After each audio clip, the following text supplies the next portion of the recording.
ओम नमः शिवाय। हर हर महादेव। आज हम सुनेंगे श्रावण मास महात्म्य में अध्याय 12। अगर आप हमारे चैनल पर नए हैं तो वीडियो को लाइक करना बिल्कुल भी मत भूलिए और चैनल को सब्सक्राइब जरूर कीजिए। बेल आइकन को प्रेस कीजिए ताकि आपको हमारे नए वीडियोस की नोटिफिकेशन तुरंत ही मिल जाए। श्रावण मास महात्म्य में अध्याय 12। स्वर्ण गौरी व्रत का वर्णन तथा व्रत कथा। ईश्वर बोले, हे ब्रह्मपुत्र, अब मैं स्वर्ण गौरी का शुभ व्रत कहूँगा। यह व्रत श्रावण मास में शुक्ल पक्ष तृतीया तिथि को होता है। इस दिन प्रातःकाल स्नान करके नित्य क्रम करने के बाद संकल्प करें और 16 उपचारों से पार्वती तथा शंकर जी की पूजा करें।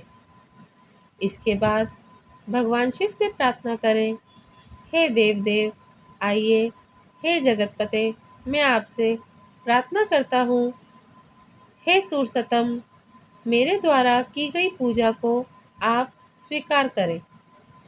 इस दिन भवानी पार्वती की प्रसन्नता और व्रत की पूर्णता के लिए दंपतियों को 16 वायन प्रदान करें और द्विज श्रेष्ठ की प्रसन्नता के लिए मैं यह वायन प्रदान करता हूँ, ऐसा कहें। चावल के चूर्ण के 16 पकवानों से 16 बांस की टोकरियों को भरकर तथा उन्हें वस्त्र आदि से युक्त करें और उन्हें 16 द्विज दंपतियों को बुलाकर इस प्रकार कहते हुए प्रदान करें, व्रत की संपूर्णता के लिए मैं ब्राह्मणों को यह प्रदान कर रहा हूँ। मेरे कार्य की समृद्धि के लिए शुभ अलंकारों से विभूषित तथा पतिव्रत से सुशोभित ये शोभामयी सुहागन स्त्रियां इन्हें ग्रहण करें। इस प्रकार 16 वर्ष अथवा 8 वर्ष अथवा 4 वर्ष या 1 वर्ष तक इस व्रत को करके शीघ्र ही इसका उद्यापन कर देना चाहिए। पूजा के अनंतर कथा का श्रवण करके वाचक की विधिवत पूजा करनी चाहिए। सनत कुमार बोले, हे प्रभु, इस व्रत को सर्वप्रथम किसने किया?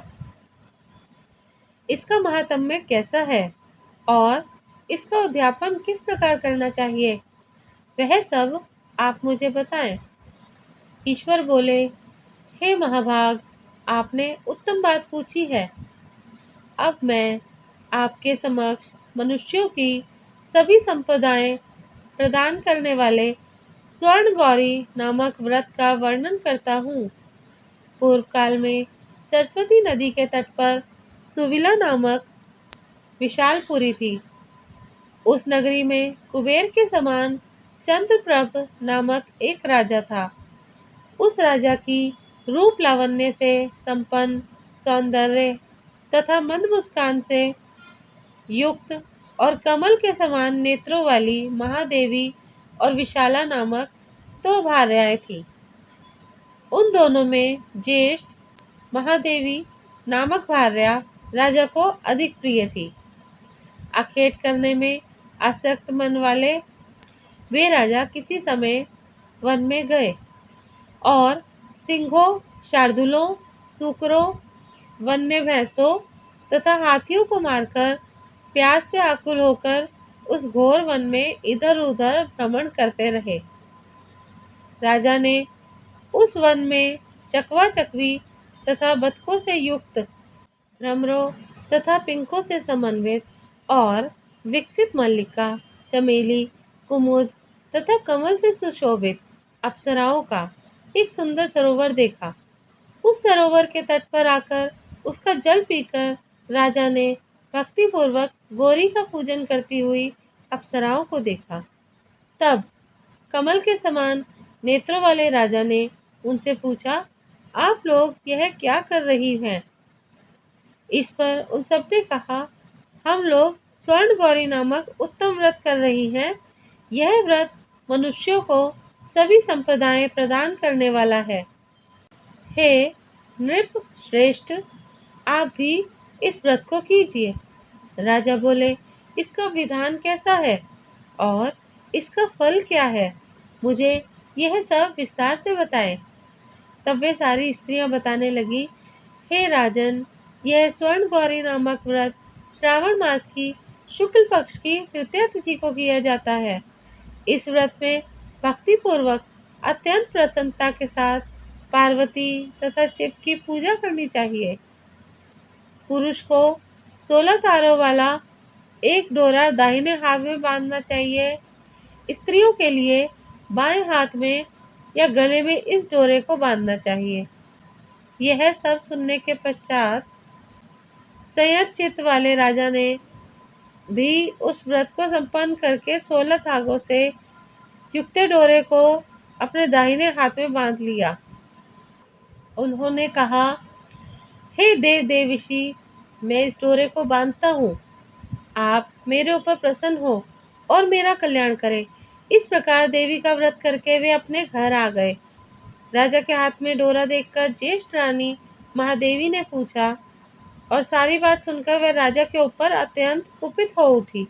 राजा ने कहा, ऐसा मत करो। लेकिन रानी ने उस डोरे को तोड़कर बाहर एक सूखे पेड़ के ऊपर फेंक दिया। उस डोरे के स्पर्श मात्र से वह वृक्ष पल्लवों से युक्त हो गया। उसके बाद उसे देखकर दूसरी रानी भी आश्चर्यचकित हो उठी और उस वृक्ष पर स्थित टूटे हुए डोरे को उसने अपने बाएं हाथ में बांध लिया। उसी समय उसके व्रत के महात्म्य से वह रानी राजा के लिए अत्यंत प्रिय हो गई। वह ज्येष्ठ रानी के व्रत के उपचार के कारण राजा से व्यक्त होकर दुखित हो वन में चली गई। अपने मन में वह भगवती का ध्यान करते हुए मुनियों के पवित्र आश्रम में निवास करने लगी। कहीं कहीं श्रेष्ठ मुनियों के द्वारा यह कह के आश्रम में रहने से रोक दी जाती थी कि हे पापिन, अपनी इच्छा के अनुसार यहाँ से चली जाओ। इस प्रकार घोर वन में इधर उधर भ्रमण करती हुई वह अत्यंत खिन्न होकर एक स्थान पर बैठ गई। तब उसके ऊपर कृपा करके देवी उसके समक्ष प्रकट हो गई। उन्हें देखकर वह रानी भूमि पर दंडवत प्रणाम करके उनकी स्तुति करने लगी। हे देवी, आपकी जय हो, आपको नमस्कार है। हे भक्तों को वर देने वाली, आपकी जय हो। शंकर के वाम भाग में विराजने वाली, आपकी जय हो। हे मंगल मंगले, आपकी जय हो। तब देवी ने भक्ति के द्वारा वरदान प्राप्त करके और उन गौरी की अर्चना करके उसने जो व्रत किया उसके प्रभाव से रानी के पति उसे घर ले आए। उसके बाद देवी की कृपा से उसकी सभी कामनाएं पूर्ण हो गईं। राजा सभी समृद्धियों से संपन्न होकर उन दोनों के साथ पूर्ण रूप से राज्य करने लगे। अंत में राजा ने उन दोनों रानियों सहित शिवपद को प्राप्त किया। जो स्वर्ण गौरी के इस उत्तम व्रत को करता है वह मेरा तथा गौरी का अत्यंत प्रिय होता है और विपुल लक्ष्मी प्राप्त करके तथा भूलोक में शत्रु समूह को पराजित कर शिवजी के विशुद्ध लोक को जाता है। हे सनत कुमार, अब आप दत्तचित होकर इस व्रत के उद्यापन की विधि सुनिए। चंद्रमा तथा तारा बल से युक्त शुभ तिथि तथा शुभ वार में एक मंडप बनाकर उसके मध्य में अष्टदल कमल के ऊपर धान्य रखकर उस पर एक कुंभ स्थापित करें। पुनः उसके ऊपर 16 पल प्रमाण का बना हुआ एक तिल पूरित ताम्रमय पूर्ण पात्र रखें और उस पर पार्वती शंकर की 2 प्रतिमाएं स्थापित करें। शिवजी की प्रतिमा श्वेत वर्ण के 2 वस्त्रों तथा शुक्ल वर्ण के यज्ञोपवीत से सुशोभित हो। उसके बाद वेदोक्त मंत्रों से विधि पूर्वक उनकी प्रतिष्ठा करें और भलीभांति पूजा करके रात्रि में जागरण करें। इसके अनंतर प्रातः काल पूजा करने के बाद होम करें। सर्वप्रथम ग्रह होम करके प्रधान होम करें। हवन के लिए यव मिश्रित तिल, घृत, इससे पूर्ण रूप से सशक्त होना चाहिए। 1000 अथवा 100 आहुति डालनी चाहिए।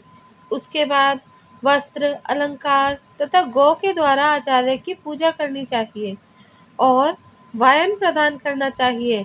इसके बाद ब्राह्मणों को भोजन कराना चाहिए। साथ ही 16 दंपतियों को भी भोजन कराना चाहिए। अपने द्रव्य सामर्थ्य के अनुसार उन्हें भूयसी दक्षिणा देनी चाहिए। अंत में हर्ष उल्लास से युक्त होकर बंधुजनों के साथ स्वयं भोजन करना चाहिए। इस प्रकार श्री स्कंद पुराण के अंतर्गत ईश्वर सनत कुमार संवाद में श्रावण मास महात्म्य में तृतीया में स्वर्ण गौरी व्रत कथन नामक 12वां अध्याय पूर्ण हुआ। ओम नमः शिवाय। हर हर महादेव।